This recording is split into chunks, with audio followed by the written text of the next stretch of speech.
So this is a controversial topic, and lots of different opinions. How big is the problem? What are the causes of the problem? What are different solutions? So I'm going to cover some of that, but I'm purposely making this controversial because I'm going to take a position that's different from what mainstream is. I can't see that side. I got a glare here. So a couple definitions. Then I'm going to look at some trends, very briefly, some trends in food security. Is it getting worse or better? Some population trends, which is obviously getting worse.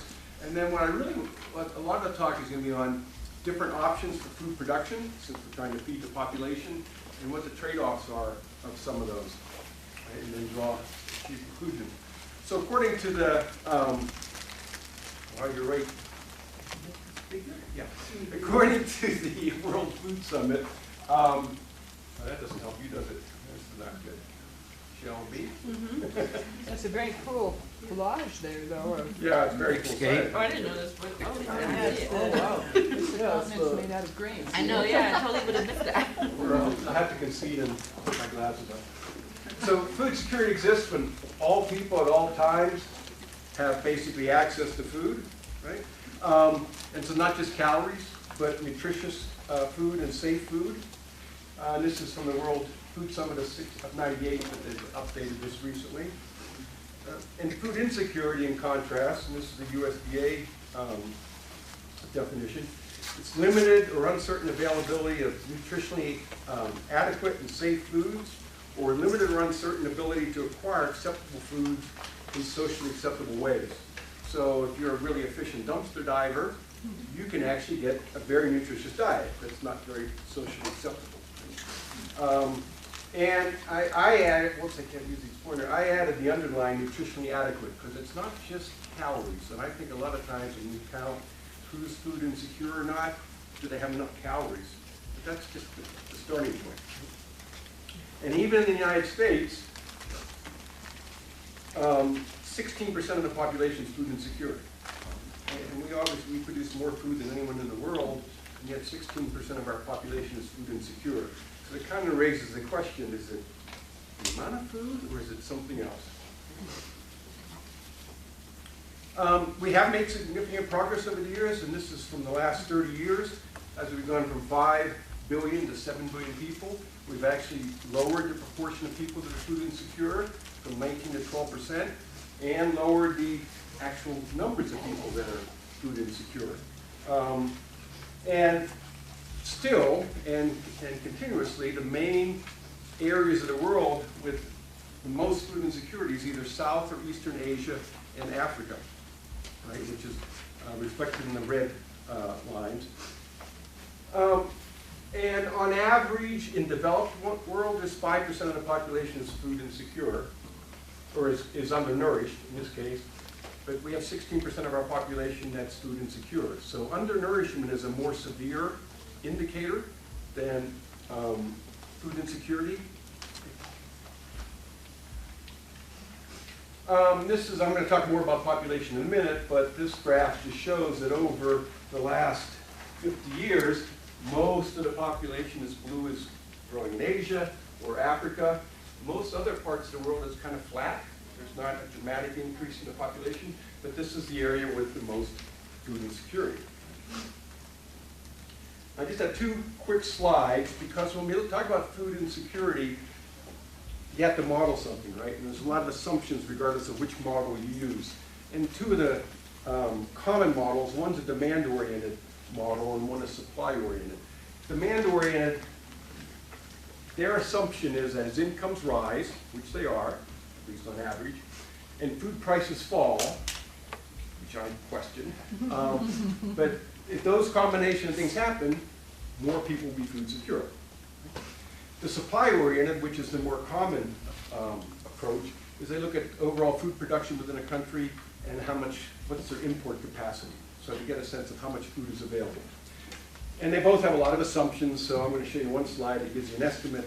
Their estimates are different, but one of the things that neither one does is looks at individual access to food. So these are population-based estimates, right? Not individual. And this is from the USDA, demand-oriented and supply-oriented, and it's just looking from 2016 to 2026, so just a 2-year span. First, they have radically different estimates of how much food insecurity there is right now, right? Which to me makes no sense. But they also have radically different implications going forward. The supply-oriented, it's going to get worse. The demand-oriented argues it's going to get better. Yeah, I know it's there. I know it's there. There's not a lot of them in this program. But this is probably fairly accurate. About 600,000, 700,000 worldwide are considered severely food insecure, and another 600 to 700,000 or 700 million are marginally food insecure. They might have enough calories, but they don't have enough nutrition. So we're talking 1.5 billion people are be in this category. Now, when we get into potential causes, there's a litany of potential causes for food insecurity. Some of these have more data and are probably more objective measures than others. And I'm going to talk about all the ones on the left a little bit, but for now I'm just going to mention a couple on the right because I'm not going to come back to it. So poor infrastructure and distribution. So can you get food to where people are? That's a huge problem in the developing world. There's just no storage and there's no ability to get to it. I mean, it's being seen right now in Puerto Rico, that's after a hurricane, but the food's in the dock, they can't get it to people. Food waste, 30 to 40% of all food is wasted. And it's astronomical. It's not just the food, it's the energy, the water, all the resources that go into producing that food. And this is worldwide, including the United States. The main difference is, in the developing world, it's at the front end, right? Food storage, food distribution. In the developed world, it's us. It's at the retail and consumer end. I have students in one of my classes, or used to, they could keep track of all the food they threw away for 2 weeks. And then they had to estimate how much money it was and what percent of their food budget it was. And they come back shocked at how much food they throw away. And it's a good, kind of a good experiment for anybody to just see how much food we throw away. But if that food's being thrown away, it's not available for someone else. Loss of farmland, I have one quick slide on that. Conflict, we're not going to do that. Climate change and access to water. This is huge. 70 to 80% of fresh water is used for agricultural production. It is going to be the limiting factor in food production. Currently, half the world's population is living in areas with declining water tables, right? Including the Middle East. Saudi Arabia's water tables are very low. Some of the other countries in the Middle East. Just what we need, more stressors in that part of the world. Estimated within 10 years, 2/3 of the world's population will be in water-stressed areas.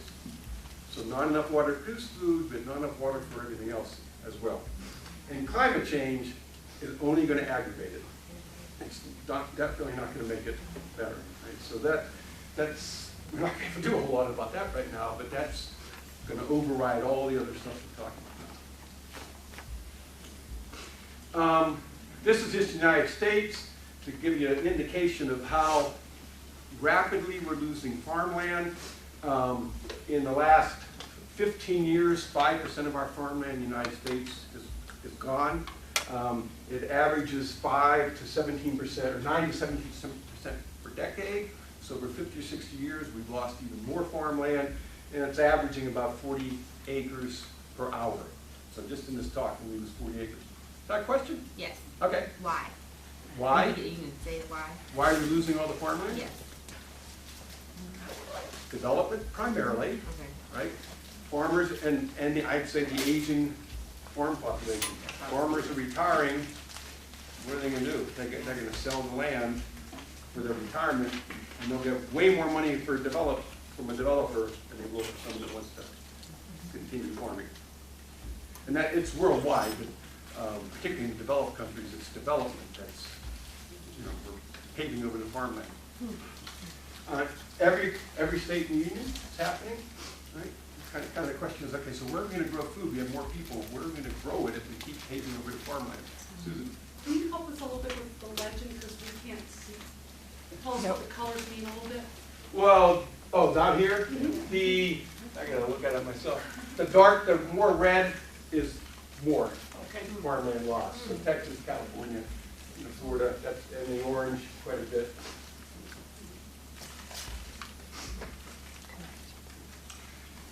So, where are we going to grow food? But then we also have a lot more people, and if we have fewer people, some of these problems will be mitigated. Right? So I'm going to go through real quick a series of slides, just visual of population growth. So 2,000 years ago, it was estimated there was 300 million people in the world. So pay attention to the little red dot. Right? 1,000 years later, there's only 310 billion people. So over 1,000 years, it didn't grow that much. But by 1800, we had our first billion. And obviously a lot in Asia and Europe. So notice it took 1,800 years to get to a billion. It only took 127 years to get to the next billion. Right? So in 1927. Antibiotics, clean water, industrial revolution. Right? Children are living, and they're having children. So now the rate of population growth is going to be greater. So 127 years to get to 2 billion, 33 years to get to 3 billion, 14 years to get to 4 billion, 13 years to get to 5 billion. This trend is not very positive. This trend is not very good. 99, we got to 6 billion. That was 12 years. And then this particular set of slides extrapolates all the way out to 50, or 2050, and estimating 9 billion. That's kind of a midpoint on the estimates of population growth. We keep saying 9 billion. There are estimates that are higher than that, a few that are lower, but I'd say the 9 billion, we're going to hit that. This just does it in a different way, but the population is pretty flat until a little before 2000, and then maybe we should pay a little more attention to family planning.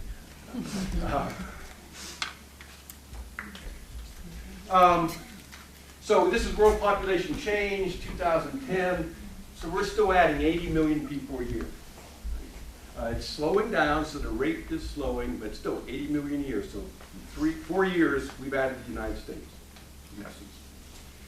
The rate is going down, which is good. This little dotted line here is the population birth rate that would maintain the population. It's above that, the population is growing. It's below that, it's going to drop. So you see, for many countries, including developing countries, it's below the replacement rate. The United States, our population would be going down if it wasn't for immigration. So that's kind of a good trend, but there's still quite a few high up. So what's this related to? What's going to predict whether you're going to be below the line or not? Two things. Women birthing. What? Women and their reproductive. But what about women? Well, just wait longer to have children. Oh, yeah, that's true. Yeah, education. So women female empowerment, birth weight drops. They're educated, they have some political control, right? They have some choice in their lives, the birth rates can drop. And then socioeconomic status. So as the GDP goes up, you'll see birth rate drop. It's not just how many people, though.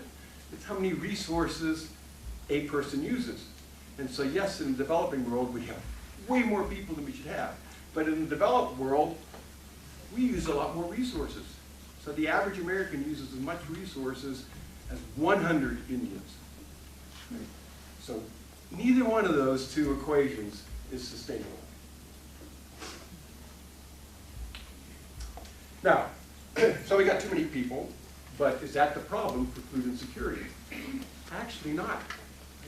This is what you can see, 2000 here. This is across the world. In every country, virtually every country in the world, except for Syria and places like that, there's way more food available than is needed. Way more food. It's not that we don't produce enough food. We produce plenty of food. Well, in some countries, well over, in some areas of the world, way over 3,000 calories a day.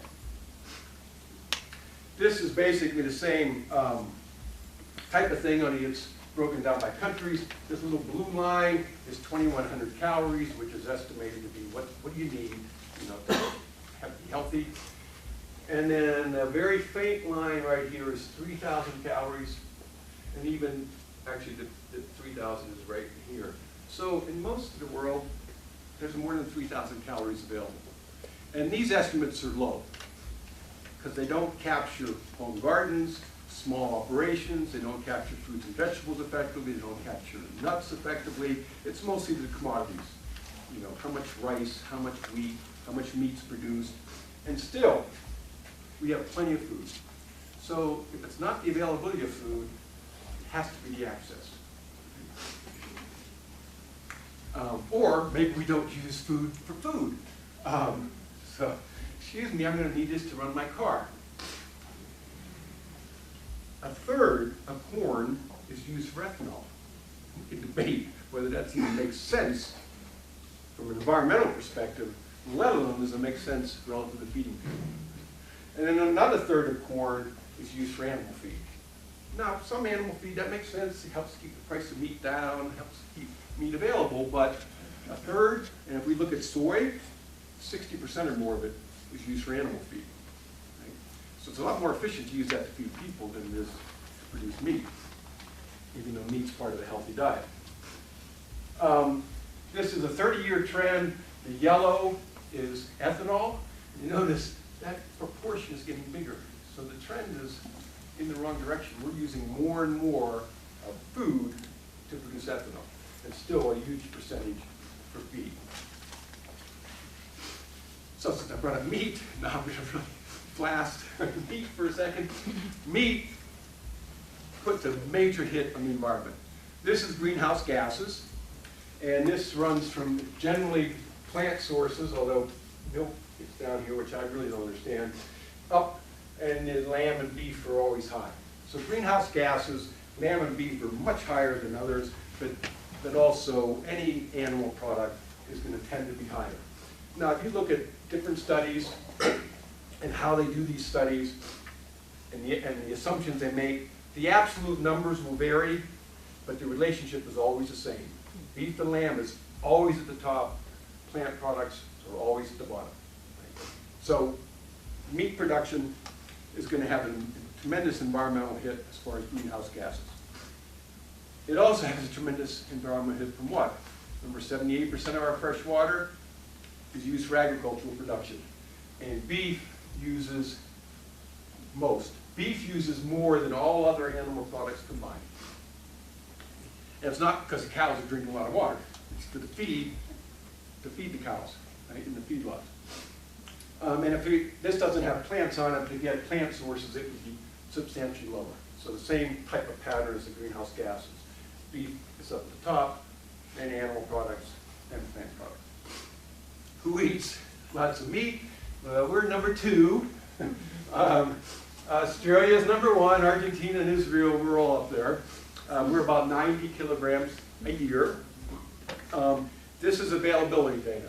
So when you look at food data, one of the first things to look at is, are they doing it by what's available and then averaging it by the population? Or they actually have direct measures of consumption, like NHANES or something like that. Typically, you're going to look at availability data. So, but worldwide, the average is 40 kilograms a year, and many countries are much higher than that. Unfortunately, the rest of the world wants to eat like we do. So I know you can't see the countries and you can't really see what these things are, but this, between 1961 and 2011, 50 years, this is the difference in how much meat is being consumed. Notice almost all the arrows are going up.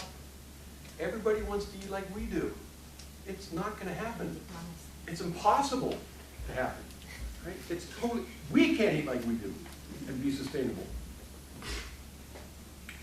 And as people make more money, which is a good thing, they want to change their diet. More fruits and vegetables, that's probably a good thing too, but more meat, dairy, and eggs. So the pressure is not only that they want to eat, good idea, they want to eat meat. They want to eat like we do. It's just unsustainable. There's no way that is possible. You have questions? Talking red meat or But let me do this slide and see you got that question. This is my last slide on meat. And I'm not saying everybody needs to be vegetarian, because we know some meat in the diet is healthy. We also know, at least the nutritionists, the amount of meat we eat is not particularly healthy, and it's definitely not healthy for the environment. So this is land, water, and greenhouse gases. The blue is, if you looked at where we are now as Americans, about 12 ounces a day. At least that's the availability data. The red bar is if we cut down to 3 ounces. So we got rid of 75% of our meat. And the green bar is not only did we cut down to 3 ounces, but there's no beef in that. And so you can see that in all cases, land, water, greenhouse gases, things improve. A few years ago, USDA toyed with Meatless Monday. I don't know if you remember that, and they got tremendous pushback from the meat industry. Oh, we're just going to back off that little suggestion, they said. So this is a continuing. I borrowed this from Megan Shapinski, who's in soil and crop science. She's one of my guest speakers typically. And it's basically a continuum of conventional agrochemical approach, and in the upper left is kind of wild harvest, hunter-gathering type thing. So very environmentally sustainable, not going to feed very many people.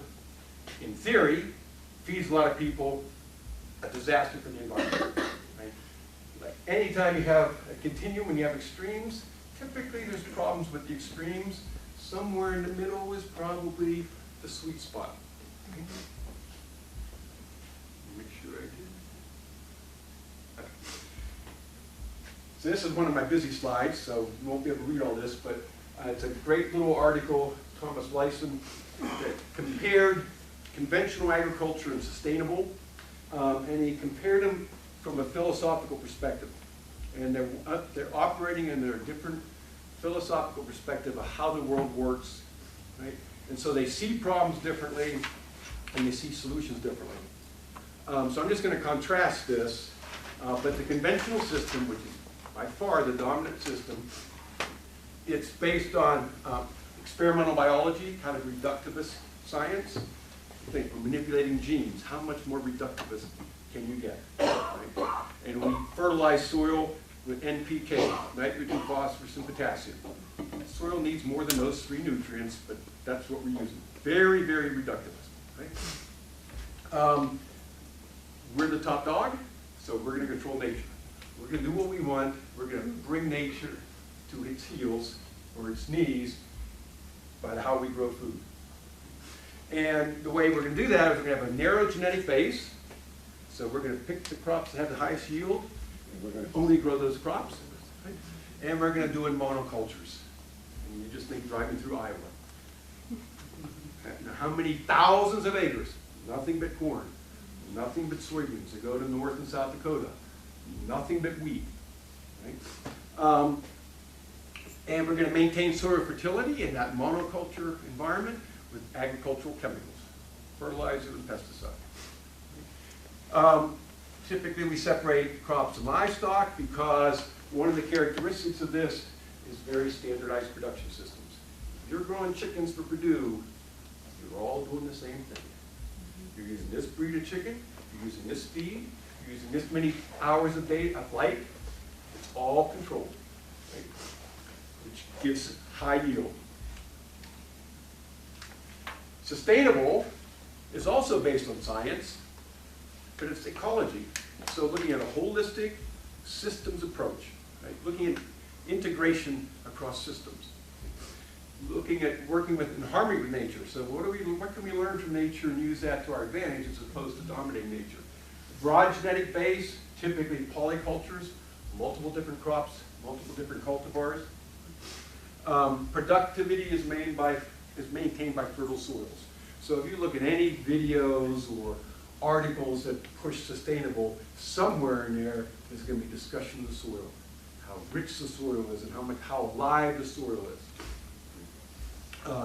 Often it's integration of crops and livestock and locally adapted. So what we grow in Colorado and how we grow it is not the same as what we grow in Iowa or New York So, in the United States, we use up to 40 million tons of fertilizer a year and over 1 billion pounds of pesticides every year, right? And it's a problem because one of the things that we're running out of is phosphorus, one of the key nutrients in synthetic fertilizer. We're running out of that, so then what we can do? But we have to do this much of it to maintain our effective production. And it's high energy. It takes a lot of energy to make fertilizer. It takes a lot of energy to make pesticides. And what do we make pesticides out of? Oil. Right? So it's not only are we using the oil for energy, we're using it to make pesticides. How much pesticides? This is 1960 to 2000. The red line is the United States. 60 is about when it started. Right after World War II is when we went to this chemical agriculture. Right? So when we got dominated, that agriculture needs agriculture or needs the chemicals. Right? So that was after World War II, and it's continued to rise. And monocultures is what's driving this. If you have polycultures where you rotate crops, you don't need as much pesticides. You don't need as much fertilizer. If you grow corn year after year after year in the same spot, you're going to need an awful lot of pesticides. And the little gray, just look at the one on the right. The gray is the United States. The black is the world. How much pesticides do we use worldwide? Every single year, 6 billion pounds of toxins. Every year to produce food. Over 1,600 chemicals. So it's not just a couple chemicals, it's over 1,000 chemicals that we use.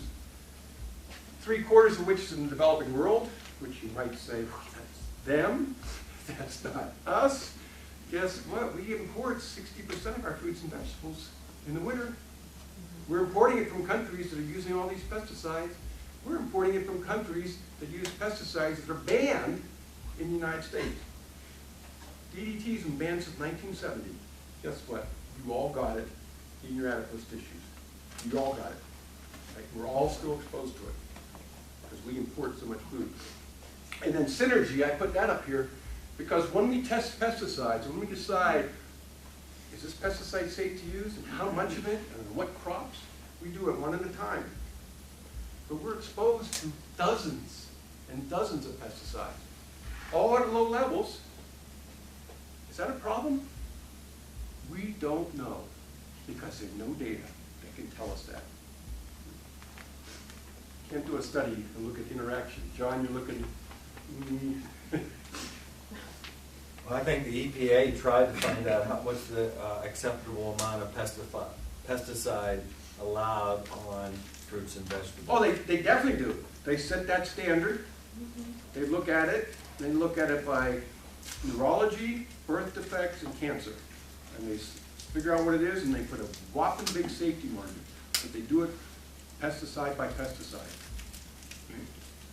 Not, wow, what if you're exposed to 20 of them, all at the low level? Is that a problem? They don't know, because there's no data. You can't design a study to test that. This is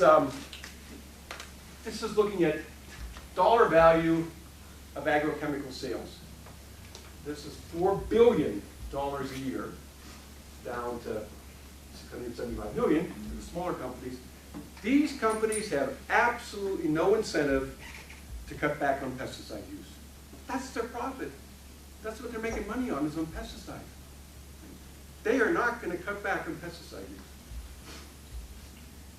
And the same companies that control the chemicals are also own all the seed companies and the GMO companies. So the same 4 or 5 companies that control GMOs, control the seeds, control the pesticides.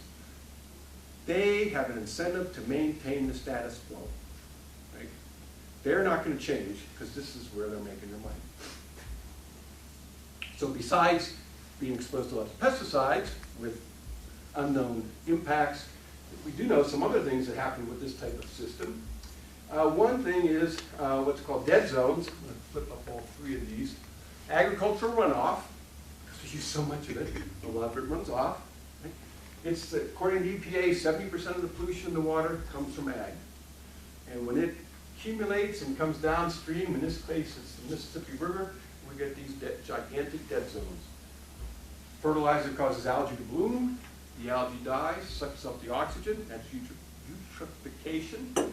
No oxygen, nothing else lives. Right? And so who pays for cleaning up or not cleaning up? This should be the richest fisheries in the world. The mouths of rivers, it's the richest fisheries, and yet we're destroying them. Who pays for that?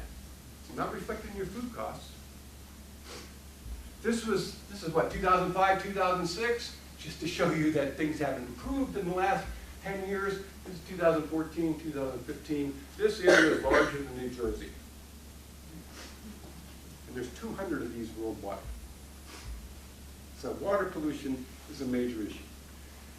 Loss of biodiversity, 5,000 varieties of potatoes. 6 are now popular. What's the most popular potato? Russet, because it's the best French fries. So, McDonald's et al., that's the demand, that's why the potato is, why russet is the #1 potato. We had hundreds of apple varieties, about 12 now. If you go to the farmer's market, you're going to see some varieties that you're not going to see in King Soopers or Whole Foods. There's some unusual varieties of apples there. Right? So somebody's kind of maintaining it. Over 20,000 rice varieties have been lost. 30 crops provide 90% of our calories, and half the crop species are in one of these 4 categories: wheat, corn, rice, and potatoes. Half. Right?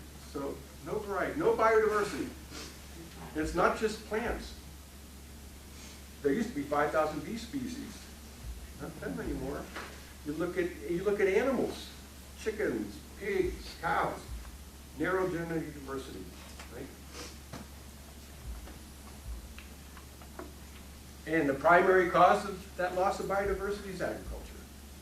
This is vegetable crops, just over 80 years, 1903 to 83. The width of the bar is how many varietals there are. So in this one, tomato is 408, but now there's 79, probably less than that now, because this is 20, 30 years old. Right? Significant implications for nutrient availability, because a lot of those crops that are gone are the ones that were nutritious. So loss of biodiversity, loss of diet quality and diversity, micronutrient, increased risk of food insecurity, because these things become now more susceptible. Right? Think the Irish potato famine. They're growing the same potatoes.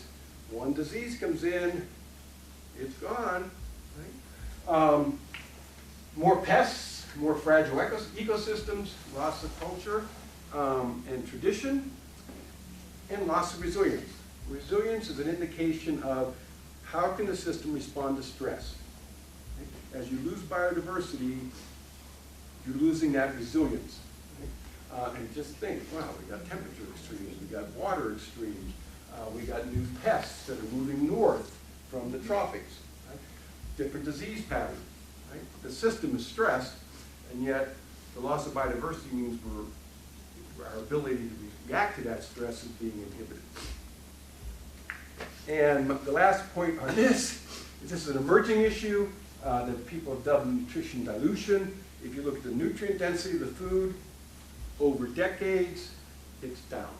It's declining. Part of that, a lot of it, is the cultivars we select. Okay? The conventional agriculture is not picking cultivars for nutrition, it's picking it for what? It grows fast, it gets big, it has a long shelf life. It's a general rule. The bigger the produce, so really big heads of broccoli, the less nutrition. Really big apples, the less nutrition. They're not being selected for nutrition. Synthetic fertilizers, also it's like plants on steroids. They grow much more rapidly. But if it's growing rapidly, it has less time to accumulate nutrients. So that adds to nutrition dilution. And then poor soils. So as our soil gets less and less fertile and more dependent on chemicals, there's less nutrients and the plants are inhibited in how much nutrients they can uptake. So I just put two of these here. This top one is UK, 1930 and 1980. This, where the arrow is if it's above the arrow or at the arrow, there's been no change. If it's below the arrow, it's declining. And so left is vegetables, right is fruits, or variety of minerals is going down. This is corn over 80 years. This is the zero line, with the exception of starch, everything's down. I can put wheat up, same thing. And most of the decline has occurred in the last 50 years, the advent of chemical agriculture. Up to then it was pretty steady, then rapid decline. So, our dominant form of agriculture, I told you it was going to be controversial, is chemically dependent. It's the solution. It's how we're going to feed the world. Bullshit. It's not going to work. What we're doing is polluting the water, creating massive dead zones, increasing greenhouse gases, increasing the number of toxins in the variety or in the environment, decreasing biodiversity, decreasing nutrient density. This is not part of the solution. It's the problem. Our form of agriculture is what's causing most of the problems. And yet nobody seems to be questioning it. One option, just one, I only got one slide on organic, just to say there's at least a number of options, this being one. This middle line is yield. You see most of the bars are to the left. So organic, one of the things that they say about organic, we can't feed the world, right? Because organic only produces 80% of the yield. Right? Once organic's established, you can maintain about 80%. There's some caveats with that. It's actually more than 80% in the developing world, and a little bit less in the developed world. Right? So if everybody in the third world switched to organic, they'd actually feed more people. Secondly, organic, that 80% goes up if it's a stressed condition. So in periods of drought, periods of heat waves, the organic actually closes that gap a little bit. It's more resilient. And organic takes less water, less energy, no synthetic pesticides, no synthetic fertilizer. So if you look at inputs, the organic is way ahead of the conventional, even though the overall yield is down. Of course, as we know, organic is expensive. So we switched to organic, let the poor, how are the poor going to eat? That's one of the arguments, right? But why is organic so high? Supply and demand. The demand is way higher than the supply. We import more than half our organic. Right? So the American farmer does not produce enough organic to meet the demand of the American consumer. So that's helping to drive the increased price. Okay, we're going to see if this works. Audience participation. So how many of you, at least occasionally, buy one of these? Come on. And when you do, how many of you spend $2 or more? Okay, hold that thought. Somebody didn't raise your hand. Maybe you don't drink coffee. Chris Melton is here. He wouldn't have raised his hand because he doesn't drink coffee. But you might have one of these guys. Right? So, Grande. These are my dogs. I had nothing to do with getting any of these dogs. I had no choice in the matter. Kids get the dogs, and then kids leave, and who gets stuck with the dogs is dad and mom. So we got these dogs. So some of you have dogs. How many of you spend $2 a day on pet food? Well, John, you have horses, so you're way up. So the question I have for you is, if you look at these people, worldwide, 30% of the world's population, and it depends on which estimate you use, makes $2 a day or less. How in the world can they compete with us, who can spend $2 on a cup of coffee, or $2 on our pets? How are they going to compete in a global, for-profit food system run by half a dozen corporations? They're not even on the radar screen of those corporations. There's no way they can compete. And where is the lowest GDP? Shocking. Asia and Africa. So where you see poverty is where you're going to see food insecurity. And that 16% in the United States that's food insecure, that's the poor. Food, income, this is way back to 1820, up to about now. Income has gone up, right? This top line is $2 a day. So even in 1990, almost 50% of the population, only $2 a day. This is $1 a day, and this is, the black line is from the World Bank, or it's the World Bank, yeah. And that's around $2 a day too. So even under the best case scenario, 10% of the population makes $2 a day or less. 10% times 7 billion, 700 million, where's the food insecurity? They cannot compete for food with us. If they're going to be fed, they either need to get a living wage, that chance, or they have to have access and control of land that can grow their own food.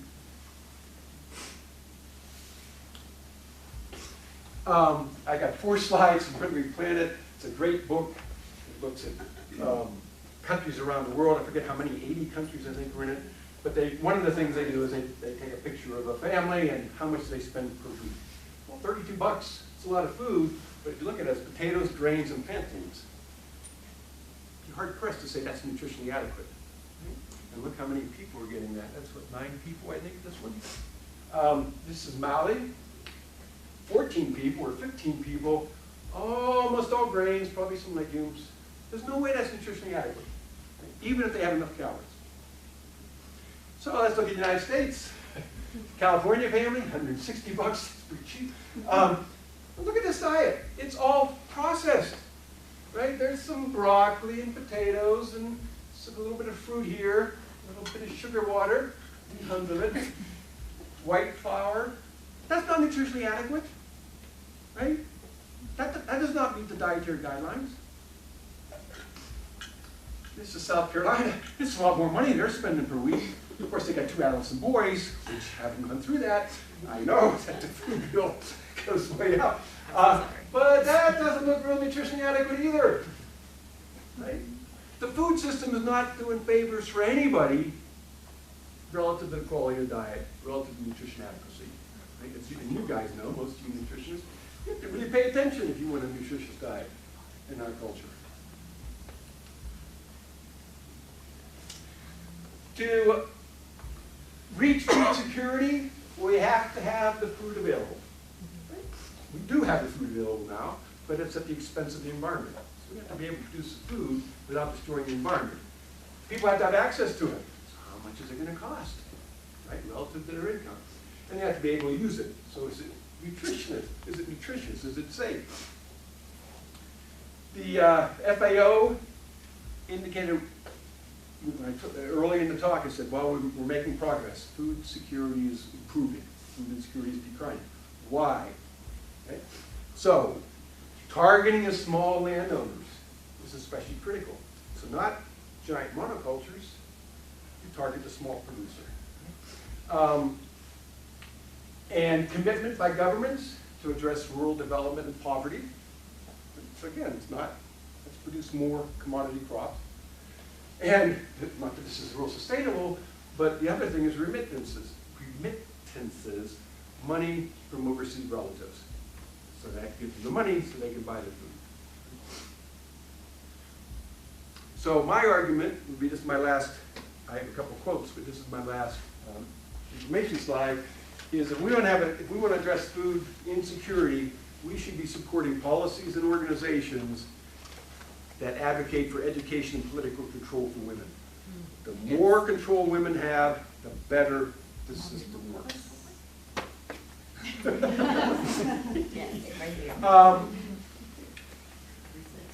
In the developing countries, the thing that would help most is distribution and infrastructure.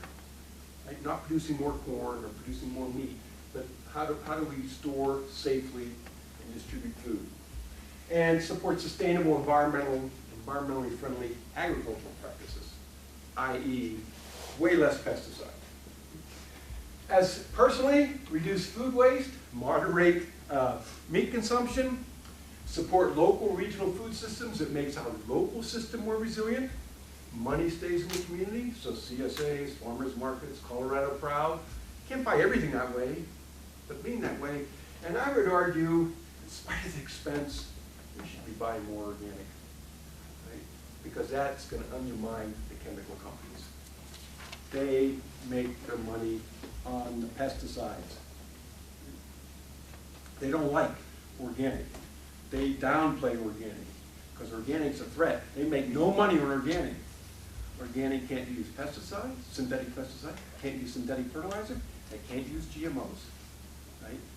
You're buying organic, the agrochemical industry is not making money. At least not directly. They own some of the organic fields too, but in general. Okay, so 3 quotes that I like, and then I'm hoping for questions. The most significant of our simple day-to-day acts, the ones that cumulatively but inexorably could yet make this precarious world a good and safe place to live, is cooking. Right? If you cook, you control your food budget, you have a much better chance of controlling your health. And the most important tools in the universe are the night before. Think how much of the budget, the GDP is related to food, directly or indirectly. Right? What we choose to eat has an enormous impact on the GDP. And then this one doesn't only apply to food. Anyone who believes in indefinite growth in anything physical on a physically finite planet is either mad or an economist. We can't keep growing the economy because we don't have the resources to do that. It's a zero-sum game, right? So questions, and if it's too hard, I'm going to turn you on the coda. Can you put that last slide back up for a second? The quote? Yeah. That one? Yep. Okay. Yeah, it's a kind of it is a good quote. I always like that. Okay. I have a question about organic food. There used to be some controversy on the source of the organic food, and so how do you feel about that now? Do you recommend that we tell people to go to Whole Foods? Can they go to King Soopers? Well, here, so I think this is what you're getting at. So a lot of us picture organic as like going to the farmer's market, right? Small scale, biodiverse, yada yada. Most of our organic is large monoculture, right? It's not that biodiverse. And it's controlled by the same companies that control, it's Kellogg and whatever, same large companies. It's still, I think, a better choice because by definition, it's not pesticides and not fertilizer. Right? Most of our organic is imported. So just how good is their criteria? I mean, they're supposed to use the same rules we do, but for those that don't know, organic, how do we know it's organic? Well, they got to pay to be certified. So if we're buying organic from Chile or Argentina or wherever, theoretically, they paid someone to certify it. So I suspect it's better, but probably not quite as, maybe as good as ours. I still think it's a better choice. Now, who can afford it all? So you got to kind of pick and choose, but if everybody buys a little, and everybody that's buying it buys a little bit more, it's going to, organic has grown for 30 years. It's still, if you look at organic in this country, let's see which way is the angle. It's still going up. Organic is still increasing, which is very unusual in a food system. Usually it comes up and flattens. It's still increasing, but it's consumer driven, right? The farmers aren't switching a lot in the United States, which is understandable. There's no subsidies for organic. There's no money for someone to transfer from conventional to organic. They're going to lose their shirt for a couple of years. No subsidies. There's no research money in organic. Like all the research money, 97% of it is for conventional. So even if they wanted to, it's going to be a real challenge to change. You talked about empowering women in terms of this topic. So then, and you also talked about policies. So then, what policies in the United States are undermining the education of women, in your opinion? Oh, boy, now you're off my... Undermining education? I don't know. I think better than many as far as education. Female farmers, I don't think, get quite the support, but any small farmer is a problem, you know. I mean, we've done some studies just in Fort Collins, and what's one of the biggest barriers to people getting into farming? It's the cost of the land. It's overwhelming. You know, you buy the land, you have no money, you can't afford it. You have to make a fortune to pay for the land, right? So land access is a big barrier. And then, like I said, subsidies. You get subsidies for corn and wheat and rice. You don't get subsidies for growing organic. And so it's much more difficult to get into farming, even if you wanted to get into farming. And I had my students had to do 15 hours volunteering at one of the local CSAs, and they all come back and say, wow, I'm so impressed with them. No way in hell am I going to be a farmer, but I'm really impressed with the people I work with, because it's a lot of work. Right.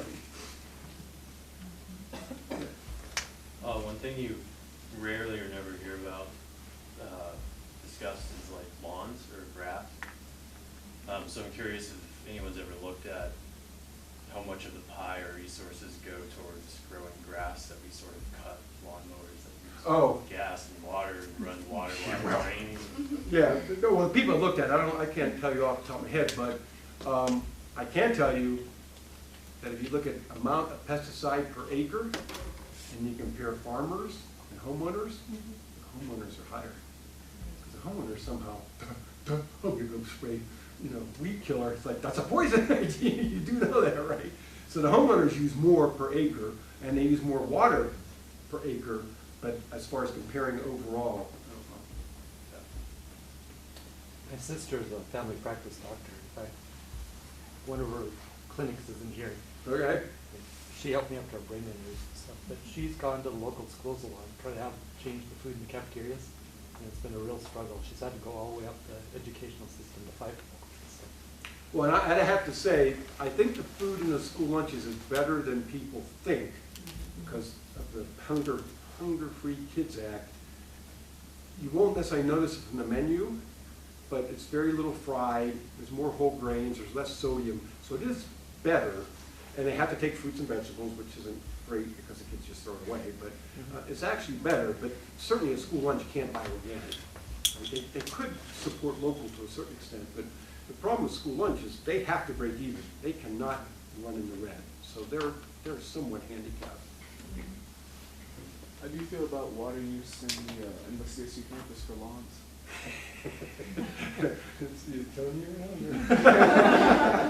It's a waste, right? I mean, we're in an arid, we live in a desert.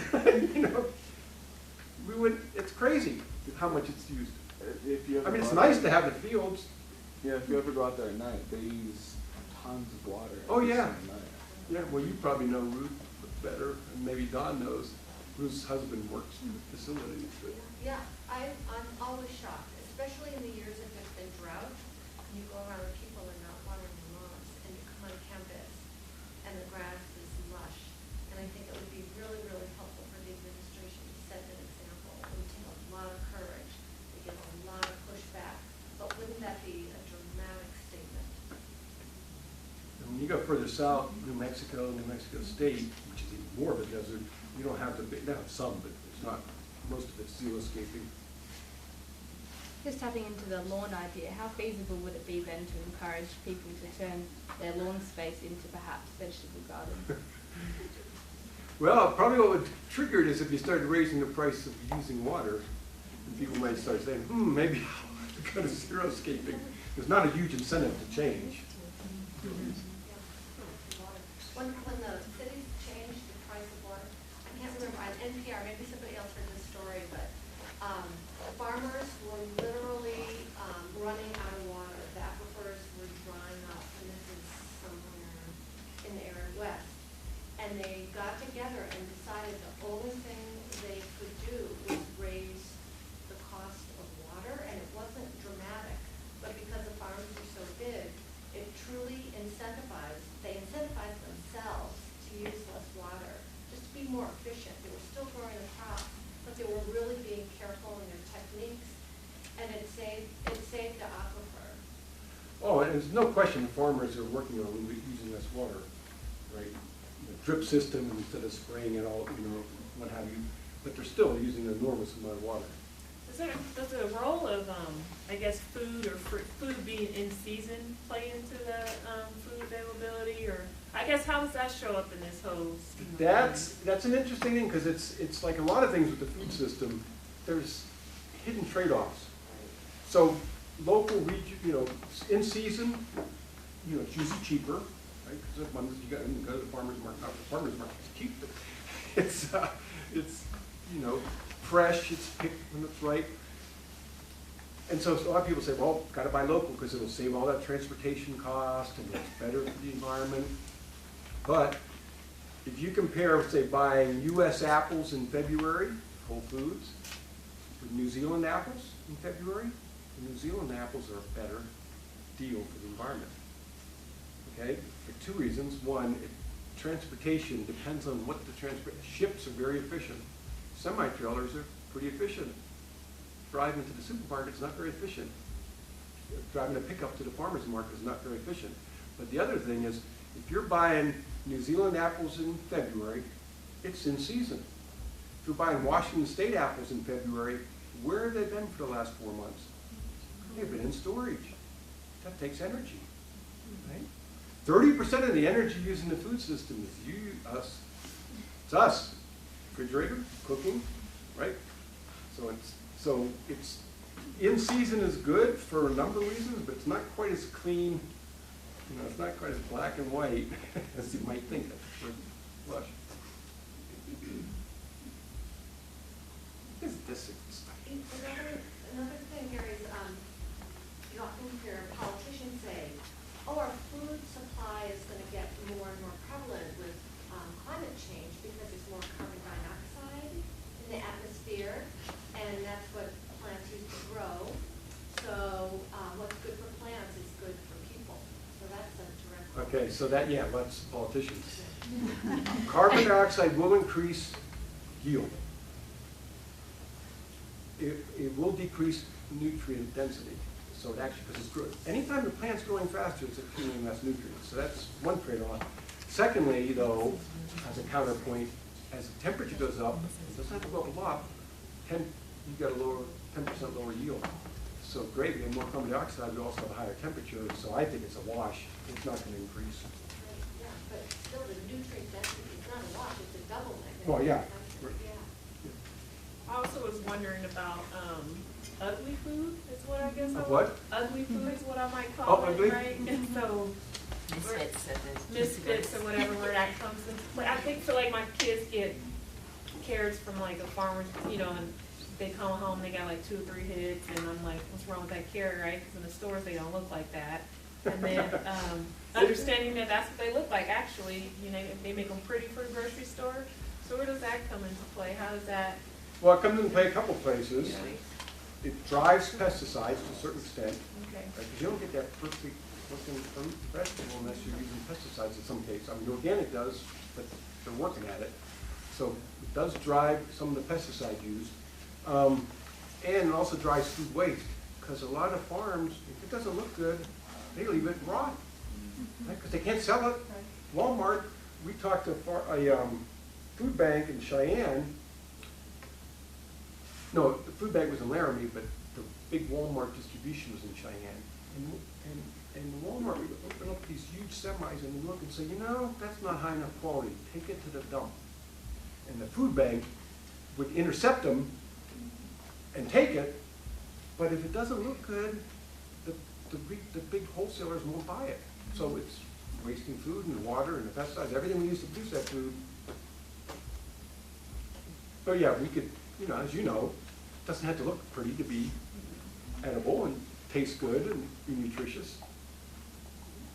A lot of cleaning efforts are happening just through churches or civic groups or student groups. For many years, the food bank was sending out cleaning situations, and I would go to some of them on Grant Family Farms, and that was the biggest organic farm in Colorado. And if the head was not perfect, if the cauliflower head was not perfect, and the cauliflower plant was very big, with a lot of space, a lot of water, it would just be left by the farmer, just as you're saying. And Growing Project does that too. Yes, yeah, and then take it to the food bank. So there's another way of civic activism where we can make a difference personally. And just since you brought that up, one thing that's going to maybe help with some of the food that's thrown away by the retailers, because if it gets to that sell-by date, they throw it out. Right? Sometimes they'll give it to the food bank, but a lot of times they'll just throw it out. But that sell-by date often has nothing to do with safety, and it has nothing to do with quality. It's like, okay, after that, it's maybe not going to be quite as perfect. Right? And so they're trying to come up with two new messages on food packages, and only two. One is sell by this date, or used by this date, which I think is a food safety indication, don't use it after that, and the other one is, do you remember? I can't remember what it is. One is a quality indicator, and one is a safety indicator. But, you know, we go in the stores and we look, oh, it says it's supposed to be used by tomorrow. Well, I'm not going to get that because I'm not going to use it by tomorrow, right? So that encourages a lot of food waste. So it's used by and dusted. Yeah, okay. Yeah. So I know it's almost time to wrap up. It sounds like some takeaways for all of us are to use less water, eat less meat, eat the ugly fruits and vegetables in the store. What am I missing? Empower women. Yes, empower women. Yeah. So hopefully you guys got as much out of this as I did. 70% of the food that's eaten in the developing world, 70% of it is grown by female farmers. You empower them, they're going to have more food. Let's go for women. Thank you.